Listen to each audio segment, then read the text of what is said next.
everybody. Hi. This is Kapalu, the producer. I want to say thank you very much for joining my YouTube channel. And I'm so excited that you're part of this amazing journey, helping out, upcoming producers. So we are still on the series on how to mix a Rhumba song. This series, we started way back. So please feel free to check on the previous videos so that you'll be able to follow me very well. So we started the song from the scratch. I taught you how to, start a song, and after importing your tracks or your stems in your project, how you need to be organized. From there, we also looked at stages you need to take before you start doing your mixing process. We spoke about gang staging. From gang staging, we spoke a lot of things, and now we did a static mix. So this is a static mix that we did. Jose Gola de comportement nangula imisango eshibi eshalenga tukusule diable e passe de comportement eyalenga tukusule diable de comportement eyalenga tukusule devo de comportement eyalenga tukukane diable de comportement eyalenga tukukane devo amatukutuku eyakulengesha diable tepale vyo wakwata amatukutuku yafulisha teka kasanga. Okay, so this is the static mix that we did.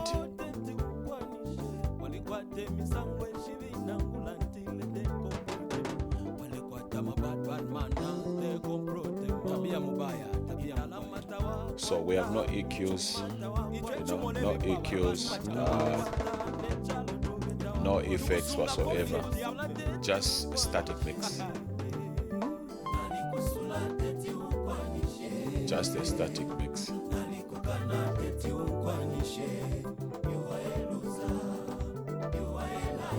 Just a static mix, as you can see. No EQ, no compression whatsoever. Okay, so the last topic we spoke about panning and levels. Okay, so if you want to know more about what are levels and what do I mean by panning, please feel free to check on my previous videos.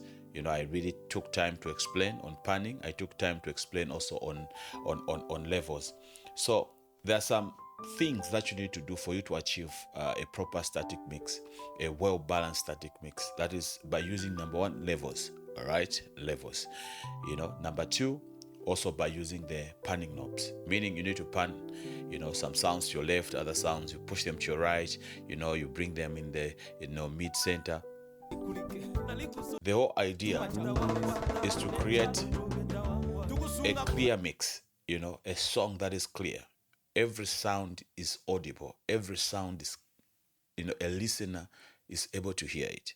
That's the whole purpose, So from the time we started building this song, I think you understand where we're coming from. So now, our static mix is very clean.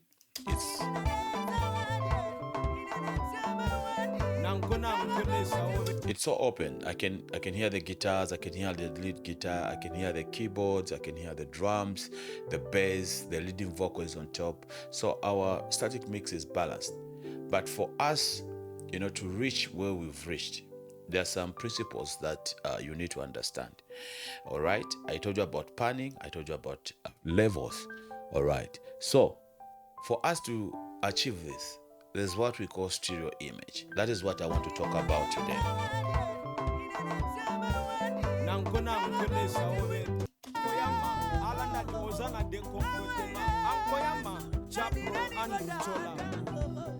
So please tell me in the comment section, how it's coming out in your studio monitors, because I'm using in-ear monitors here.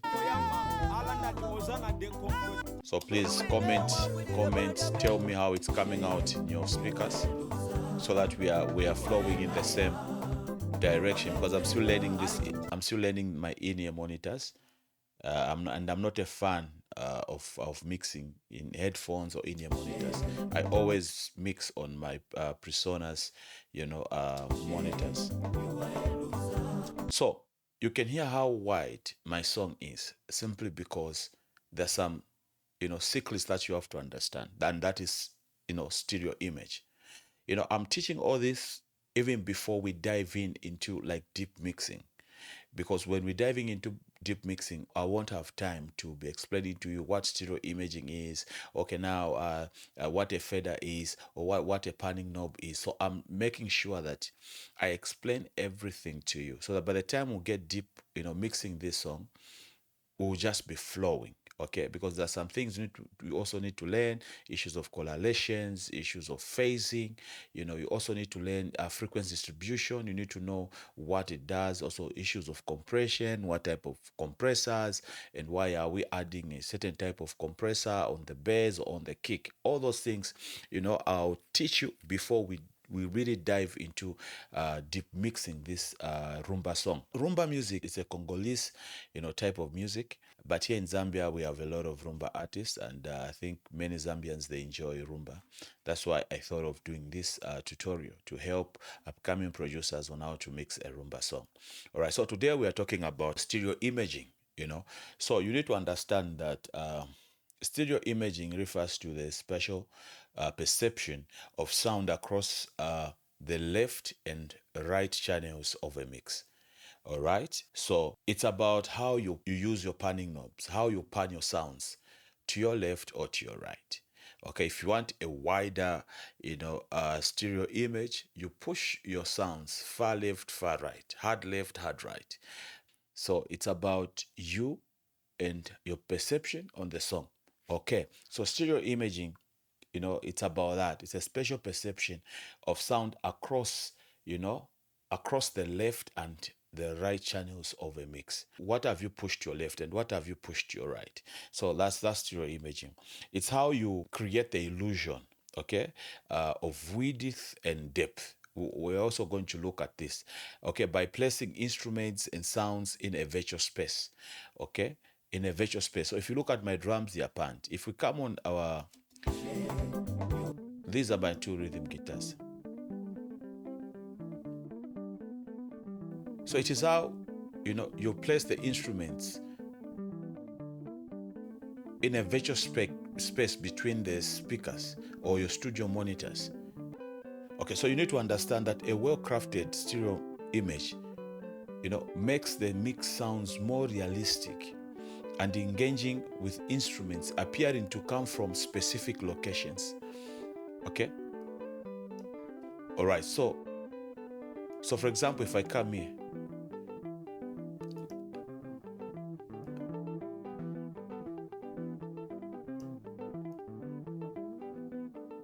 you hear.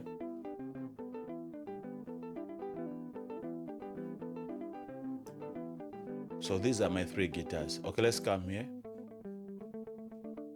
So I have my two rhythms. Let's bring it.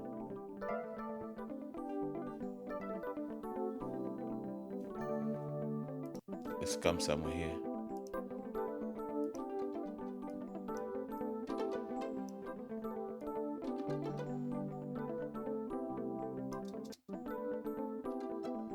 So if I want this hump, I can push it to my right, or I can push it to my left. Okay? It's about the feeling, how you're feeling your song. How do you want your song to come out? All right.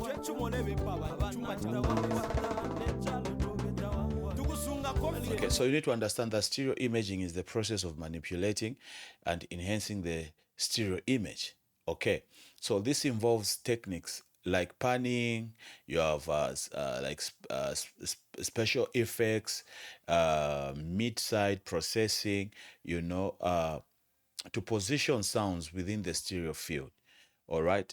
So these techniques involve panning. Okay, you have mid-side processing.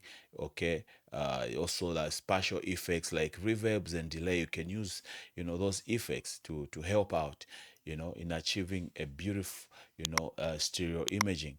Okay, so now let's go to the first tactic, like what I showed you last time, panning. All right, so this is the most basic stereo imaging technique. It involves adjusting the volume balance, okay, the volume balance of a sound between the left and right channel. making it appear to come from a specific location within the stereo field. All right, so that is panning. Okay, so also we have width and depth, as I told you earlier. So a wide stereo image, okay, means sounds are spread out across the stereo field, all right, creating a sense of spaciousness, Depth is the perception of how close or far away, a sound is. So depth is about utilizing feathers, as I told you last time. So you can bring a sound closer to you by using feathers, or far from you also by using feathers. So when you increase the volume of a feather, you bring it up like that. So for example, okay, you can hear that the amp is closer to us. So I push it back, it's really far from us, but it's there. But you're able to hear that there's an instrument playing, but it's not really audible. All right, so you are creating that space. Techniques for stereo imaging. Number one, panning. As mentioned, moving sounds left and right in the mix. Okay, please follow me very well. All right, panning. You pan left and right or mid center, wherever you want to place. The purpose is you should always be very careful that you don't allow sounds to crash, to collide, sounds to cause phasing and all that. So you need to be very sensitive as a mixing engineer, to pan your sounds in a very good way, whereas every sound has a space. Okay, and also technique number two, we're talking about stereo widening plugins. Okay, you can also use plugins.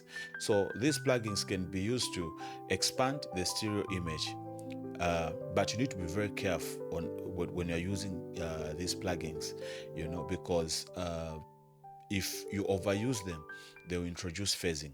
All right. So for example, like I think there's one plugin that I normally use. This it's a stereo image, S1 Imager, by Waves. This is my go-to plugin.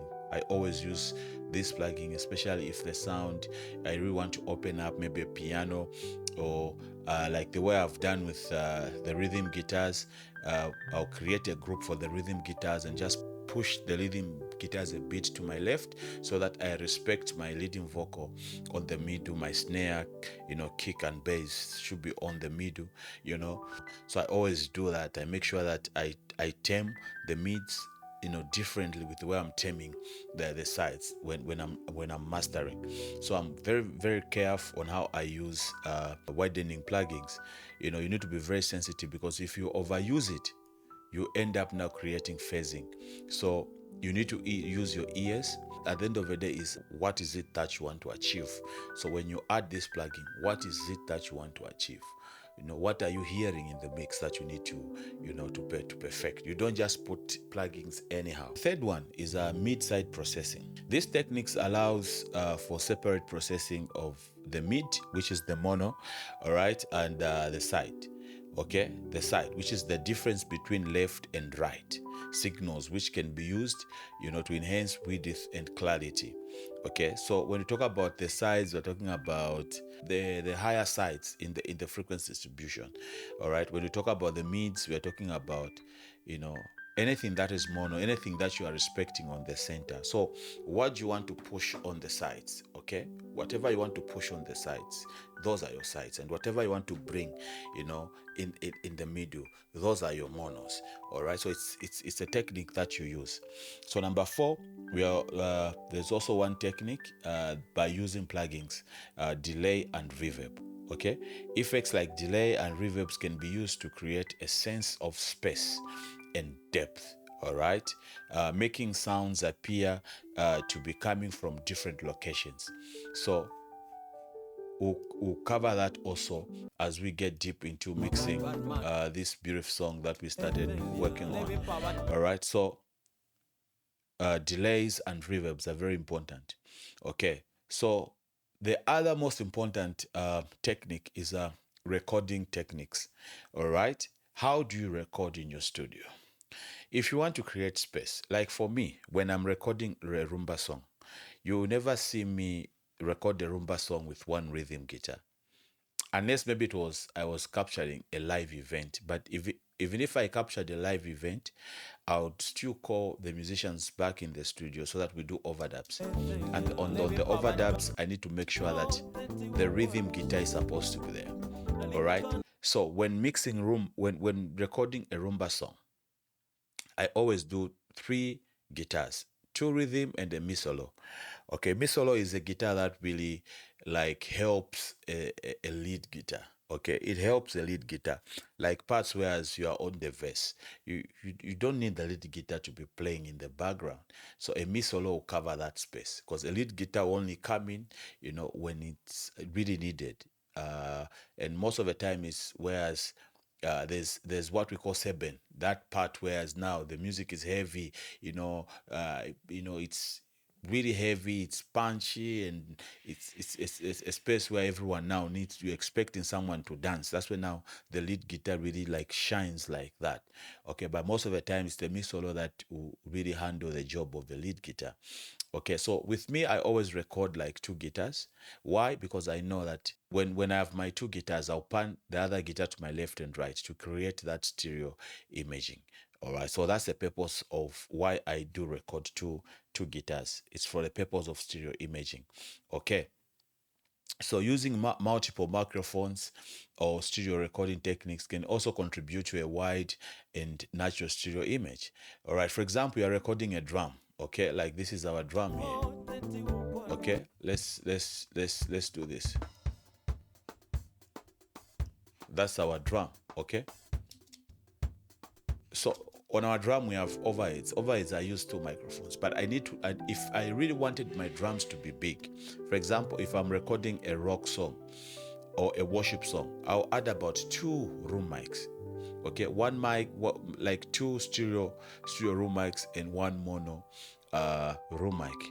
Meaning, my two uh, left and right stereo room mics, I'll position them. I'll be testing my room to make sure that I need a place where I'm able to get the drums properly. I would put one mic, then measure, put another one. So it all starts from the input. Input is very important. For you to have a good song, for you to have a good mix, input is very important. Never fix it in a mix. Fix it when you are recording, especially Rhumba music. Fix it when you are recording. Good drum mics, proper cables for your guitars. Make sure your guitars, the strings, you change the strings, you tune them properly, so that you don't have any, issues. All right, so you can achieve stereo imaging also by recording techniques in your studio.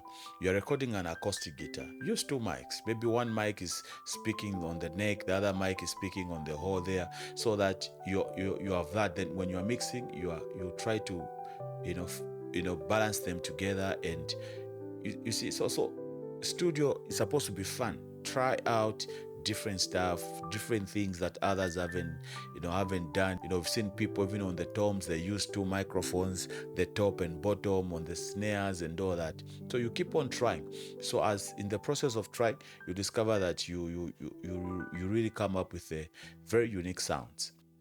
So now we are going to talk about the importance of a stereo image. It really gives immense listening experience. A well-crafted stereo image makes the listener, feel like they are in the same space as the music. Especially when you're listening to a very well-mixed song in the car, you discover there's some sweet sound that you'll be hearing.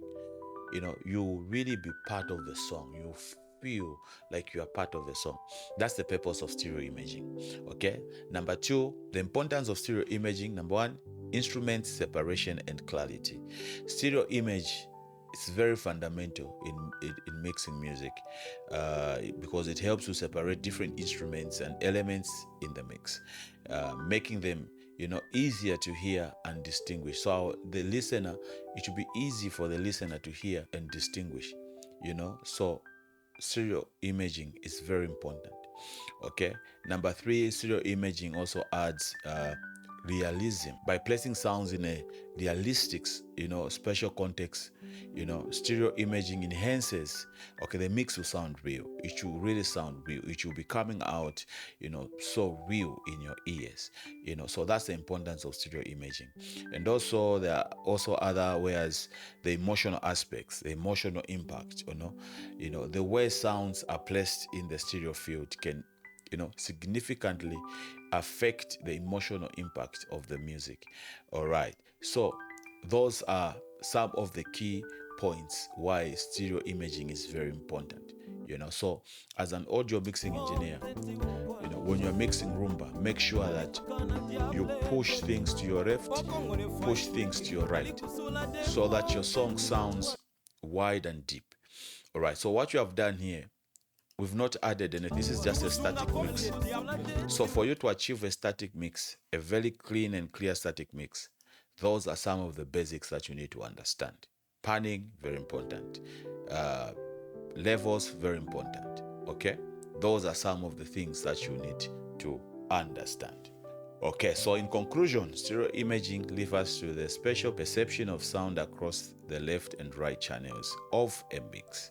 That is stereo imaging. It's how you create the illusion of width and depth. All right, so I think we have come to the end of our lesson today. So today I just thought of we teach one another on stereo imaging, okay, as also one of the great tool in mixing. Do your static mix properly, professionally, in a very good way. Let everything be flat.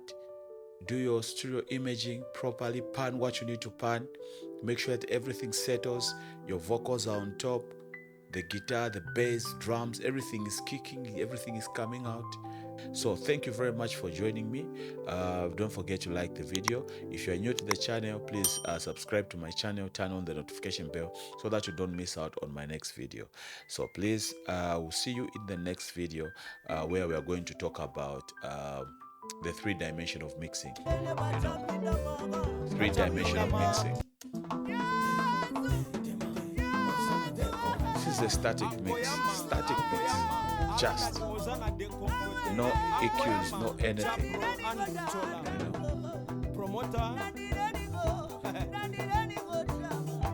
All right, I'll see